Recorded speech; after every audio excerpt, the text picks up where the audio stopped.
Sebenarnya mungkin ada. Tapi saya believe-nya bahwa leader itu harus dibangun. You have to earn the trust dan sebagainya. Hai Young Leaders, salam kenal. Saya Royani, biasa dipanggil Koni. Saya Presiden Direktur dari PT Helios Informatika Nusantara. Di sini saya akan menjadi host dari podcast Leaders Playbook yang akan ditayangkan di YouTube channel Helios Informatika Nusantara. Nah, sekilas mengenai diri saya. Sebenarnya saya lulusan Computer Science. Di tahun pertama saya berkarir, saya juga seorang programmer. Tetapi setelah setahun saya pindah ke jalur sales sebagai IT Solution Sales di IBM Indonesia. Nah, di tahun keempat saya berkarir, saya dipercaya untuk posisi manajerial. Disitulah saya membangun skill. Setelah 10 tahun berkarir di IBM Indonesia di multinational company, saya juga penasaran bagaimana dengan di local company. Nah, di 2014 saya pindah ke CTI Group dan di situ saya membangun skill saya sebagai seorang entrepreneur. Saya menjalankan bisnis baru di PT Helios Informatika Nusantara.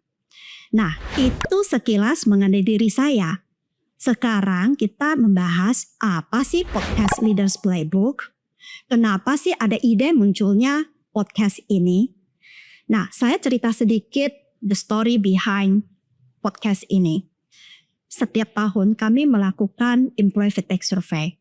Di tahun lalu ada survei yang ada feedback dari leaders yang junior yang mengatakan alangkah indahnya jika kami bisa belajar dari leaders yang lebih senior, terutama ilmu lapangan, practical, best practices, belajar dari pengalaman mereka. Sehingga mereka tahu bukan sekedar teori, tapi bagaimana mengaplikasikan teori ke dalam daily execution. Nah, dari feedback tersebut, saya mulai berpikir juga, jika kita bisa mengajarkan leaders baru di Helios, kenapa kita juga tidak mengajarkan ke teman-teman yang menonton podcast ini? Karena kalau kita bicara ilmu leadership, itu tidak ada batasan industri, tidak ada batasan umur. Nah, kira-kira itulah awal dari munculnya ide podcast Leaders Playbook. Sekarang kita berbicara mengenai konsep podcast ini sendiri. Yang pasti kita tidak akan membahas teori saja, tetapi justru akan kita fokuskan di best practices, real story, real pengalaman. Dari siapa? Dari bintang tamu yang akan saya ajak di setiap episode. Nah, siapakah bintang tamu akan saya ajak? Bisa jadi itu customer saya, prinsipal saya, rekan kerja saya, mantan bos saya, yang pastinya hari ini sudah menjadi sahabat saya. Mereka mempunyai spirit, mempunyai semangat yang sama seperti saya. Kami di sini ingin berbagi ilmu, ingin berbagi pengalaman, supaya baik itu calon leaders, baik itu leaders baru, dan baik itu juga orang yang hanya ingin mengerti mengenai what leadership sehingga kalian juga mengerti kenapa my leader behave seperti itu. Karena tujuan dari podcast ini adalah kami bisa membantu para young leaders menjadi leader yang lebih baik lagi dibandingkan kami dan melampaui kami. Oke, young leaders, siap untuk mengikuti podcast pertama kami? Yuk kita start di episode pertama.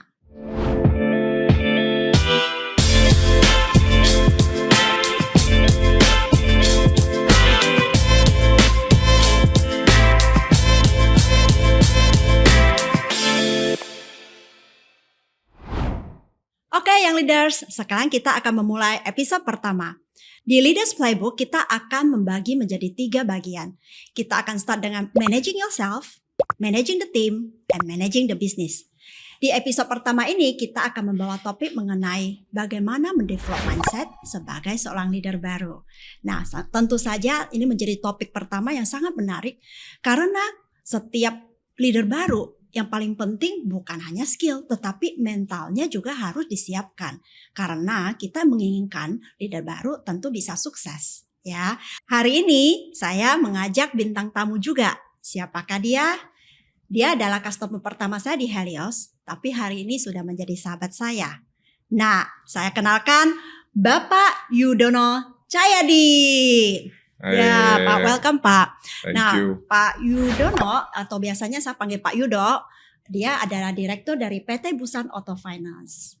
Thank you Poni, perkenalannya. Sama-sama Pak. Cuma kayaknya ada yang aneh ya. Di mana Pak? Biasa kan kita panggil nama aja. Oh, iya Ini sih. cuman karena podcast aja apa gimana? Ya udah kita panggil nama aja ya Pak, Kita ya supaya panggil nggak nama aneh ya. aja, Jadi iya. pakai yut gitu ya Pak, pon Iya ya. dong.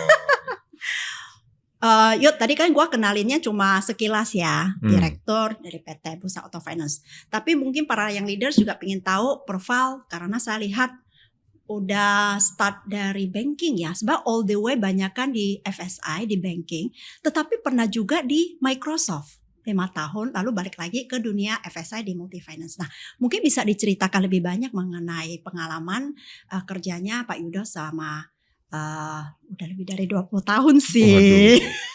Sepertinya saya sudah tua ya. Ya, kita jangan menyebut tua Pak, Oke. karena yang nonton itu generasi muda. Muda ya. Jadi kita akan ikut muda. Oke. Udah sesuai lah dengan dressing kita ya. Betul, Muda betul, sekali. betul. Oke, jadi sebenarnya memang saya karirnya kan banyak kan di IT gitu ya.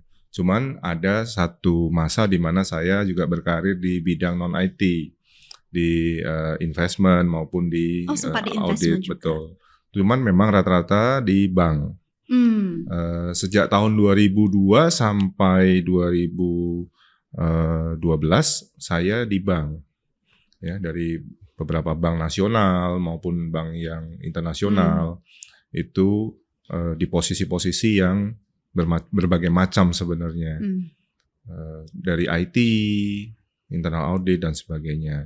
Dan tentu mulai dari level yang paling junior, dari level yang new hire lah gitu ya. Iya. New hire, kemudian step by step dan sampai dengan posisi yang sekarang. Pertama kali jadi leader atau masuk ke posisi manajerial itu kapan? Kira-kira di tahun 2000 berapa ya? Waktu di Kayaknya saya udah tua ya, jadi agak-agak lupa. waktu udah kerja lama. di mana Pak? Pertama kali saya punya tim atau punya orang yang report ke saya itu sekitar tahun 2007 ya kali ya. 2007. 2006, 2007. Itu di bank yang Itu di Bank Commonwealth. Bank Commonwealth. Waktu itu tim saya cuman 1-2 orang. Oke, tim kecil lah Tim ya. kecil lah. Tim Investment kecil. juga. Waktu itu di bagian digital banking lah. Kalau sekarang istilahnya IT digital memang banking di ya. situlah udah di IT lah ya. Bukan di IT sih, lebih ke arah bisnis. Cuman masih related dengan digital atau teknologi. Padahal 2006 gitu ya. sudah bicara digital ya waktu itu ya. Ya, cuman dulu sebutannya mungkin e-channel. Ya. Oke. Electronic Mungkin channel kayak gitu mobile ya. banking, Mobile internet banking, seperti itu. Betul. Jadi tahun-tahun itu memang saya belajar banyak mengenai pengaplikasian teknologi, penggunaan teknologi di bisnis itu seperti apa. Nah, setelah dari Bank Commonwealth itu kemudian saya ke salah satu bank nasional sebagai IT. IT planning. Itu benar-benar baru masuk ke dunia IT di bank tersebut. Iya, baru pure IT di situ. Baru mulailah tahun 2009 lah kira-kira. Dari bisnis ke IT nggak susah. Nggak bingung Yud.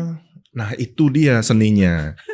Jadi saya rasa ya kalau dilihat ya, kita itu pada saat berkarir gitu ya, kalau kita ingin lanjut terus dan menuju ke jenjang yang lebih tinggi, kita harus juga membuka diri untuk belajar hal yang lain. Karena dengan itu maka kita bisa enrich, kita punya pengalaman, jam terbang, maupun membuka pola pikir. Jadi, supaya wawasannya lebih luas lah ya. Betul. Jadi misalnya nih, dengan saya pernah di bisnis, saya kan jadi tahu, oh bisnis itu kebutuhannya ini. Terus kemudian kalau terjadi sesuatu dengan IT, suffernya seperti ini rasanya. Sehingga waktu saya jadi IT, saya juga akan berpikir, oh saya jangan sampai membuat tim bisnis merasakan apa yang saya rasakan saat itu gitu.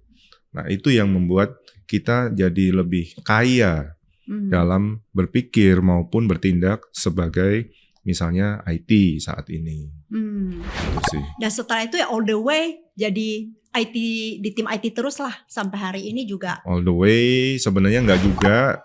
Saya di terkait dengan teknologi masuk ke Microsoft gitu ya. Tapi di Microsoft pun belajarnya kan nggak hanya teknologi. Kalau yang di Indonesia kan belajarnya banyak ya. Jadi termasuk sales, Justru sales ya. Ya sales, marketing, kemudian analisa customer, behavior dan sebagainya. Nah itu membuat kita makin rich juga pengalamannya. Karena kita tadinya user, terus kemudian kita jadi principals. Jadi kita jadi tahu, user itu pain point-nya seperti ini waktu saya jadi users ya. Jadi waktu kita jadi principals, kita berusaha gimana caranya supaya kita tidak melakukan kesalahan yang sama. Atau kita bisa membantu user-user kita. Karena kita paham, pain point kamu apa. Karena saya dulu merasakan kan begitu. Jadi enakan di user atau di principal nih? Kayaknya user deh, makanya balik ke user kan? Itu $1 million question ya. Enggak, karena sebenarnya bukan masalah enak user atau enggak. Kalau di user itu kesempatan untuk mengimplementasikan dan membuat legasinya lebih besar, menurut saya ya. Karena di user kita mengimplementasikan sesuatu dan kemudian hasil implementasi itu bisa jadi dinikmati oleh perusahaan itu selama sekian lama gitu, bertahun-tahun. Kalau memang apa yang kita delivery itu bagus gitu ya.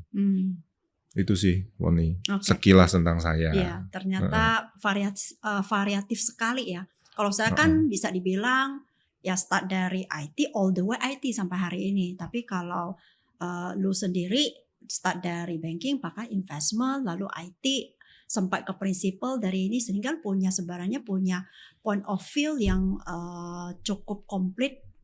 Karena pengalaman yang bervariasi tersebut ya. Nah, karena topik kita hari ini start about leadership, jadi kita setelah ini kita akan bahas banyak mengenai leadership. Boleh banget. Saya akan ngajak pakai mesin waktu kita balik ke awal-awal menjadi leader. Masih ingat nggak tahun 2006 tadi ya? Masih ingat lah. Masih ingat ya. Deg-degannya masih gitu. Deg-degan ya, jadi leader baru memang deg-degan ya. Deg-degan banget pasti. Nah, pertanyaan simple dulu deh. Sebenarnya lu dari awal memang punya aspirasi pingin jadi leader atau justru potensi lu dilihat dari manajer lu akhirnya dikasih kesempatan? Oke. Sebetulnya kalau mau jujur, kita itu saya ya tidak punya kepikiran untuk menjadi seorang leader. Gak ada ambisi kayak pokoknya saya harus menjadi leader. Baru kerja 2 tahun udah bilang ke bos, kalau ada kesempatan leader saya mau loh ya, posisi manajer saya mau. Enggak ya? Enggak ada kepikiran seperti itu? Di awal kerja iya. Awal kerja iya? Awal kerja iya. Karena baru lulus. Baru lulus kan. Wah pokoknya saya maunya jadi direktur, saya mau jadi manajer gitu kan.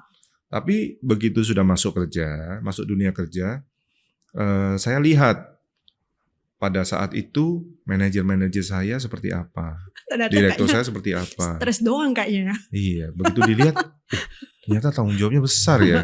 Manajer-manajer saya, kemudian leader-leader saya, itu mereka, sangat penuh dengan tanggung jawab gitu bebannya. Baik tanggung jawab terhadap perusahaan, tanggung jawab terhadap tim, maupun tanggung jawab terhadap individu-individu yang melapor ke dia gitu. Betul. Jadi saya lihat di tahun-tahun awal saya kerja, kayaknya agak sengsara ya jadi leader ya. Tanggung jawabnya besar sekali gitu. Nah itu yang membuat saya di awal-awal merasa oke, apakah saya sudah layak? Apakah saya sudah siap? Dan apakah kalau saya jadi leader, itu saya bisa membuat, saya bisa memberikan ya, memberikan manfaat untuk tim yang perusahaan maupun untuk tim dan untuk individu-individu yang report ke saya. Itu jadi big question. Ya, setelah big question itu saya juga nggak tahu jawabannya. Akhirnya saya putuskan oke, saya tidak tahu saya bisa jadi leader apa tidak, tapi saya coba berusaha. Berusaha apa? Mempersiapkan diri lah. Jadi saya tanya itu ke HRD, apa sih yang HRD punya, learning and development punya, terkait dengan persiapan menjadi seorang leader. Saya ingin dong ikut trainingnya, workshopnya dan sebagainya. Nah akhirnya dari situ pasti saya sempatkan setiap tahun itu minimal 1 atau 2 kali training terkait dengan internal capacity maupun leadership gitu training. Artinya sebelum jadi leader pun kalau kita memang punya aspirasi ke situ, ya sebaiknya kita udah mulai cari informasi atau kita mulai juga melihat apa sih skill gap saya sehingga pada saat jadi leader kita nggak terlalu kaget gitu ya. Betul. Tetapi kadang kan kebutuhan bisnis seperti itu ya. Pada saat kita pingin jadi manajer, kagak ada kesempatan. Kita merasa gak siap, malah ditawarin gitu. Nah pada saat itu sebenarnya posisi lu nya udah siap atau sebenarnya belum merasa siap, tapi karena ada opportunity came, then you just took it gitu. Oke, jadi waktu itu memang sepertinya organisasi itu melihat bahwa saya kemungkinan punya potensi gitu ya. Ya atau mungkin nggak ada orang lain juga ya, kan bisa jadi begitu ya. Nah, waktu itu tidak ada kayak beberapa kandidat lu tahu kayaknya antara saya dia atau another person, ada nggak? Waktu itu sih nggak ada, saat itu memang nggak ada.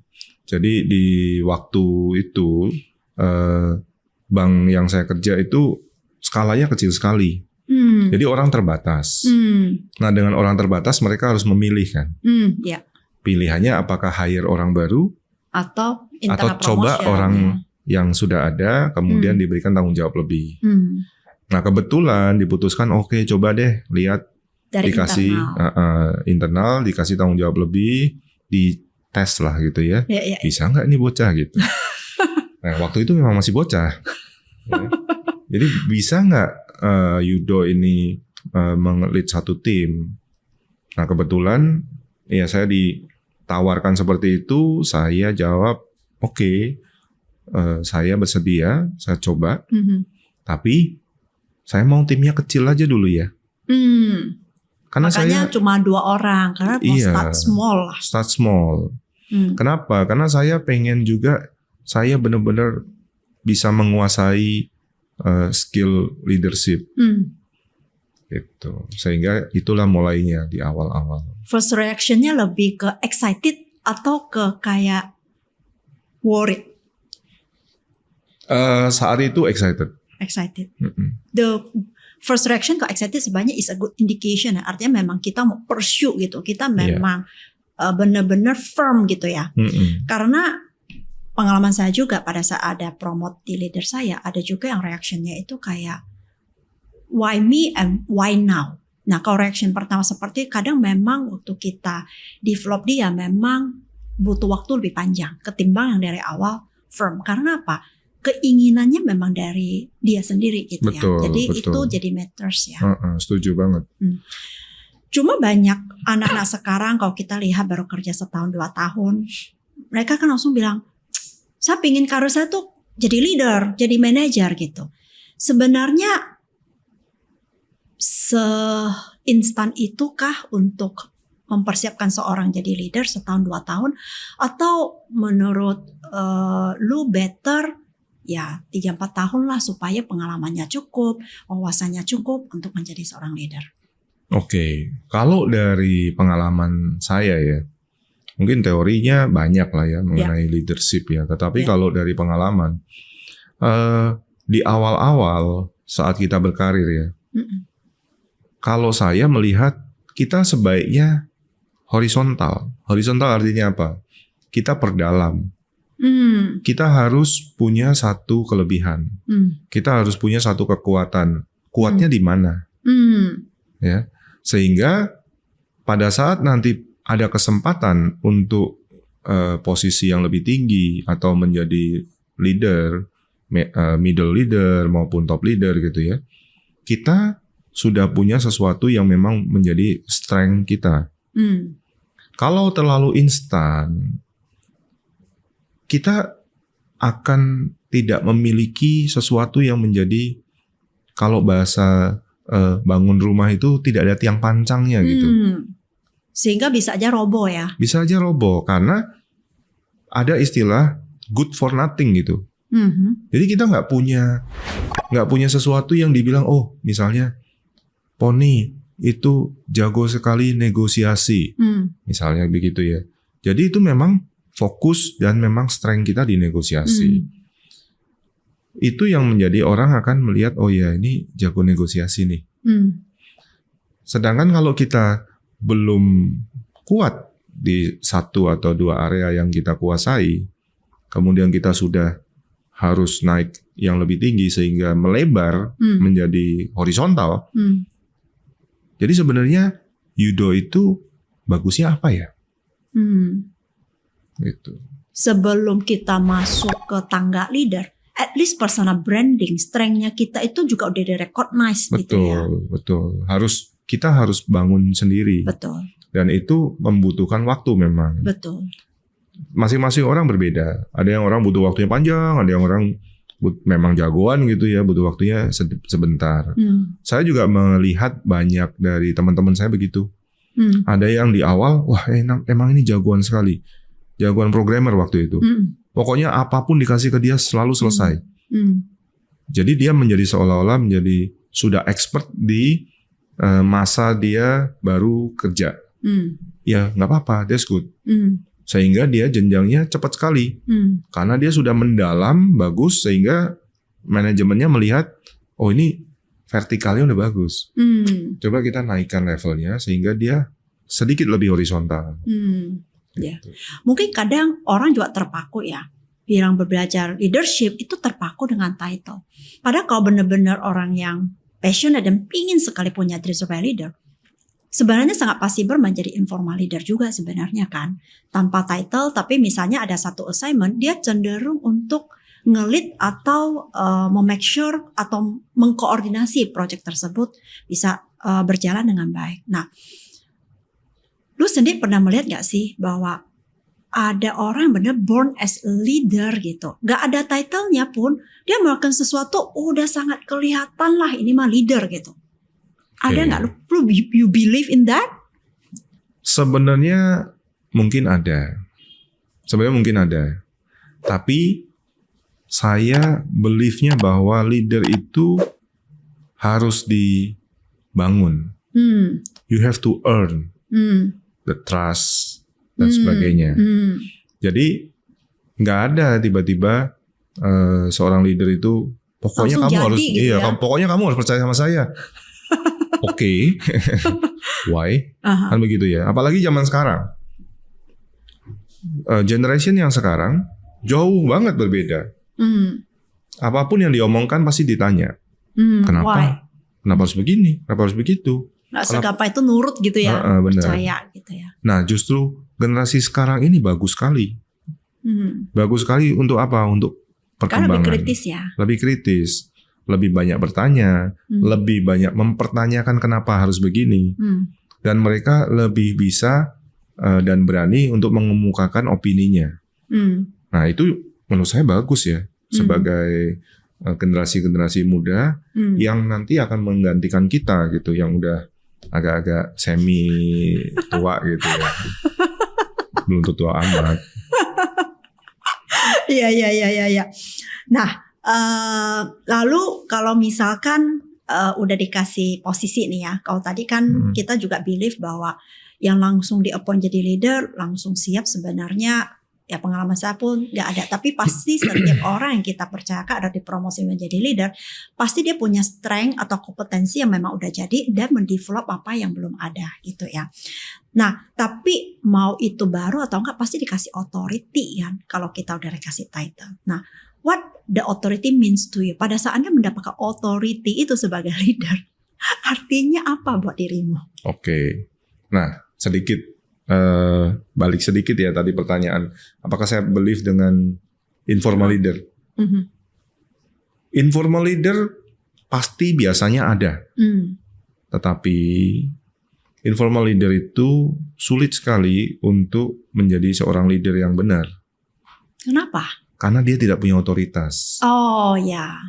Informal leader itu lebih banyak ke arah menjadi panutan atau role model atau menjadi misalnya tempat di mana teman-teman yang lebih junior bertanya, membantu dan sebagainya, tapi tidak bisa memutuskan. Sedangkan kunci seorang leader itu dia harus berani dan bisa memutuskan. Kalau dia tidak bisa memutuskan, itu sulit untuk menjadi leader yang baik. Dan mungkin jadi kepentok sana sini juga gitu ya. Betul. Kalau di zaman saya masih muda ya, ada senior saya. Masih muda kok kita. Masih muda ya, masih bocah lah waktu itu ya. Ada senior saya itu yang mengajarkan bahwa lebih baik kita seorang leader membuat keputusan walaupun mungkin keputusannya tidak terlalu benar atau ada salahnya gitu. Daripada kita sebagai leader ditanya kita tidak mau memberikan keputusan. Betul. Justru going nowhere ya. Iya, going nowhere, ambigu, dan kemudian membuat tim menjadi bingung. Ini sebenarnya mau kemana? Ditanya, kita jalan kemana Pak? Mana ya? Enakan gimana ya? Nah itu kan biasa ya penyakit orang kerja kalau mau makan siang kan begitu. Mau makan di mana gitu? Mana ya? Gitu. Gak jelas ya, itu ambigu. Biasanya setelah itu ujung-ujungnya makan di mana, di kantin lah gitu. Ya, itu biasa. Nah makanya itu leader juga akan efeknya seperti itu. Pada saat kita tidak bisa memutuskan, tidak bisa memberikan keputusan apapun, maka timnya akan melakukan hal yang mungkin harusnya tidak dilakukan justru. Ya, karena mereka juga kebingungan. Iya, mereka tidak tahu saya mesti gimana. Nah biasanya itu nanti informal leader itu akan muncul pada saat yang leader beneran itu tidak bisa memberikan keputusan. Which is bisa bagus, bisa enggak. Tetapi yang pasti leader itu harus punya authority, maka disebut leader. Kalau once dikasih title, you have the authority. Ya. Iya, you have the authority dan kamu di-expect untuk bisa memberikan keputusan. Benar atau salah, ya itu nanti proses belajar juga belajar. Ya. Kadang-kadang ada keputusan yang tidak 100% benar, ada salahnya dan sebagainya. Itu biasa. Apalagi leader baru ya, namanya leader juga baru. Kita baru gitu ya. Betul, makanya harus belajar terus gitu. Oke, tadi juga bicara mengenai ambiguity. Padahal kita sebagai leader banyak sekali kondisi yang kita nggak bisa bilang black and white, justru kayak ambigu. Nah, kalau kan tipikal orang beda-beda ya. Ada justru orang yang kalau kondisi yang kayak ambigu, dia itu cenderung play safe. Nah, tapi ada juga yang sangat firm, decisif sekali. Nah, pernah nggak ketemu leader yang kecenderungannya itu play safe? Kondisi ambigu gini, ngambil ini takut ini, ngambil yang itu takut yang sana. Nah kalau memang orang nggak bisa dealing dengan ambiguity, do you think dia cocok untuk menjadi seorang leader? Oke. Ada banyak tipe leader lah ya. Tipe leader yang memang banyak pertimbangan, betul, sangat berhati-hati, betul, ekstra hati-hati. Iya, atau ada juga leader yang gampang membuat keputusan karena berpikir bahwa keputusan harus cepat, walaupun kadang-kadang salah dan akhirnya turn back dan sebagainya. Cuman kalau saya pribadi, saya berprinsip simple. Kalau kita punya banyak opsi, baru kita bingung. Tapi kalau kamu sudah tidak punya opsi, kamu harus ambil keputusan segera sekarang. Jadi the power of kepepet lah ya. Iya. Kalau udah nggak punya opsi, kamu jangan bingung lagi gitu. Misalnya kita harus, misalnya nih kalau di bidang IT gitu ya, ini ada software yang kita pakai, terus itu sudah end of life, end of support, ya end of support atau end of life gitu ya. Nah, end of life atau end of support dan ini kita nggak punya plan, nggak punya budget dan sebagainya untuk melakukan perpindahan, atau tidak punya budget untuk melakukan misalnya penggantian atau upgrade version yang lebih baru, which is additional cost lagi gitu kan. Nah, tetapi karena ini udah end of life, what option do you have? Nothing. Ya kamu harus putusin, oke, saya harus ngadep ke manajemen, ngadep ke board of director, ngadep ke CFO untuk minta tambahan budget. Karena ini udah end of life. Emang kamu mau ngapain lagi? Itu kamu akan terbuka terhadap kerentanan security dan sebagainya. Nah itu ada hal-hal yang kita tidak punya opsi, ya nggak usah kebanyakan dipikir gitu, putusin aja. Nah, lama-lama juga akan terbiasa sebenarnya. Iya, dan itu butuh memang jam terbang, kemudian pengalaman dan courage ya, keberanian untuk ya berbicara apa adanya kepada manajemen. Sebenarnya ada keberanian bahwa that decision kalau nggak kurang tepat, ya kita udah mungkin analisa juga kemungkinan terburuknya apa kali ya. Sehingga jangan takut dengan kondisi yang ambigu, itu maksudnya keputusan A mungkin ada resiko becek gitu kan. Tapi kalau nggak diambil, ya dikasih authority fungsinya apa juga ya sebenarnya ya. Kita itu dalam berkegiatan, apapun kegiatannya, apapun bisnisnya, apapun kegiatannya, dimanapun kamu bekerja, apapun yang kamu kerjakan pasti ada resiko. Ya, betul sih. Mau dikasih title manager atau bukan, tetap aja ada resiko sebenarnya. Pasti ada resiko. Jadi admin misalnya, admin dokumen, resikonya apa? Ya resikonya kalau dokumennya rusak, ya kamu diomelin. Ya kan? Apalagi dokumen hilang, pasti dimarahin kan. Ya. Sampai jadi direktur pun sama. Resikonya apa? Ya kalau jadi direktur perusahaannya tidak achieve, ya berarti kamu bisa diterminate oleh pemegang saham kan begitu. Jadi semua ada resikonya, dari yang paling junior sampai paling senior sama. Semua tindakan ada resikonya. Kalau lu ingat kembali, menurut lu yang paling menakutkan pertama kali jadi leader tuh apa sih? Jadi manajer. Itu apa sih yang paling menakutkan? Ini jawabannya bukan filosofis ya.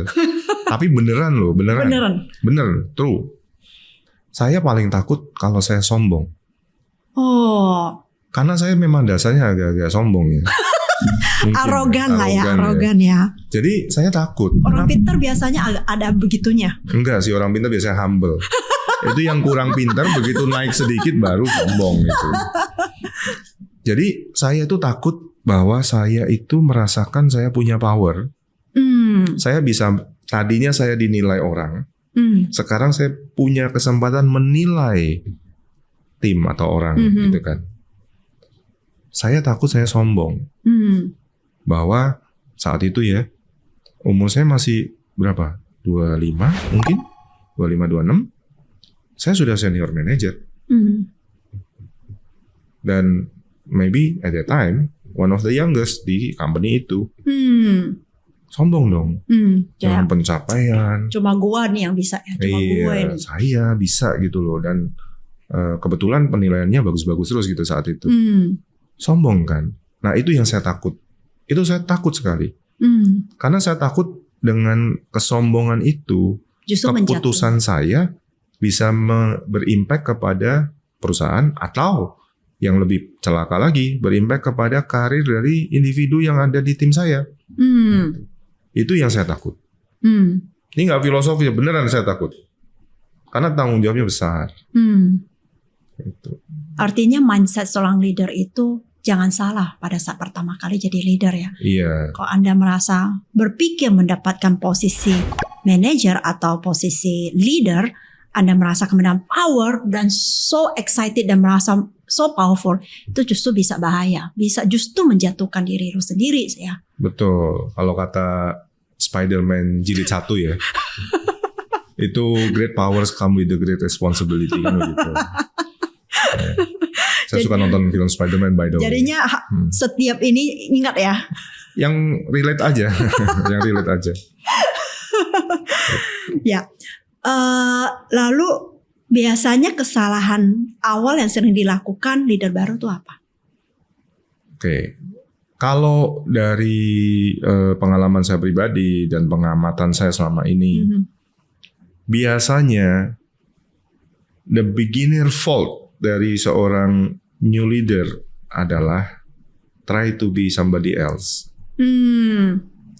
Nggak salah kita punya referensi ya, misalnya, wah saya suka sekali nih dengan stylenya Bu Poni gitu ya, bagaimana memimpin tim dan sebagainya. Dan pada saat saya jadi manager atau leader, I'm trying to copy. Salah nggak? Enggak, itu referensi. Tapi ingat, you are who you are. Poni is different person gitu. Ya, kita mesti punya genuine Betul, kita authentic seperti ya, apa, orang bilang authentic, authentic, ya. ya. Bahasa Jawanya kan genuinity gitu ya. Genuinnya itu kita seperti apa gitu. Dari situ kalau kita tanda kutip copy atau palsu gitu ya, kita menutupi dengan referensi kita modelnya seperti apa. Biasanya nanti kelihatan pada saat tes itu datang pada saat kondisi tidak baik-baik aja. Kondisi tidak baik-baik aja nanti yang kelihatan. Sebenarnya karakternya apa? Tipe emosional kah? Iya. Tipe yang pesimis kah? Betul. Atau tipe yang mana sebenarnya ya jadi kelihatan ya? Dan pada saat itu happen, kemudian tanda kutip ya topengnya terbuka gitu, orang-orang mungkin akan kaget malahan, sehingga bisa dibilang ini kok kayaknya palsu ya, jangan-jangan palsu semua gitu. Nah itu yang menurut saya salah satu beginner fault ya, beginner mistake dari seorang new leader. Berusaha 100% copy deh dari idola saya gitu. Mereferensi nggak apa-apa, tapi ya be genuine aja, genuine aja. Kamu orangnya kayak gimana? Kalau kamu orangnya agak keras gitu misalnya, ya nggak apa-apa. Betul. Agak keras. Karena memang pada dasarnya I think people know you juga sebagai orang yang keras sebenarnya ya. Iya. Jadi nggak perlu setelah leader jadi orang soft gitu ya. Iya, biasa misalnya kalau ngomong suaranya oktavnya tinggi. Ini kok tiba-tiba setelah promosi jadi leader gitu, kalau ngomong halo gitu kan, agak-agak weird gitu ya. Jadi itu yang kayak gitu biasanya cenderung banyak sekali, dan saya juga dulu pernah mengalami. Saya coba mengcopy. Pertama kali mungkin kita mau try to be nice ya, supaya kita merasa orang juga melihat kita a nice leader, a kind leader, pinginnya seperti itu juga ya. Justru itu salah ya. Salah. Painful sih sebenarnya kalau kita memaksa diri kita berubah menjadi orang lain sebenarnya ya. Jadi jangan berubah, tapi kita mesti melihat referensi kita itu seperti apa, sehingga kita mengambil positif itemnya apa yang bisa kita implement. Kita bisa mengimplement itu, kemudian kita bisa memperbaiki karakter asli kita dengan ada tambahan-tambahan referensi itu. Menurut saya itu yang menjadi hal yang penting dibanding kita coba deh kayak misalnya kita ngelihatnya kayak ini kayak apa namanya misalnya siapa kayak Bill Gates gitu, karakternya humble begitu. Terus waktu dicoba gak bisa ya, gimana marah humble itu gimana caranya? Kalau mau marah dengan soft spoken itu gimana caranya? Gak bisa mungkin. Iya, ada orang yang mungkin ngomongnya dikit udah langsung nusuk gitu, tapi ada orang memang harus meledak-meledak gitu ya. Betul. Jadi memang you don't need to be somebody else ya, karena kalau enggak yang ada malah justru lo menderita, dan orang juga mungkin jadi orang susah gain the trust from people ya. Orang merasa lu pretender aja gitu ya. Iya. Sekali seorang leader itu menunjukkan bahwa itu bukan karakter aslinya, maka orang akan lose trust. Kalau seorang leader lose trust, menurut saya sih berbahaya sekali ya. Mungkin nggak kalau pola pikirnya agak digeser sedikit gitu angle-nya. Oke. Tidak achieve target itu karena apa? Kenapa? Kurang orang, sehingga tidak bisa follow up customer, atau kamu tidak terlalu dekat sama customer sehingga kamu tidak bisa memenangkan hati customer untuk pilih, atau jangan-jangan kita packagingnya kurang sehingga waktu kita membanding solusi tidak tepat dan sebagainya.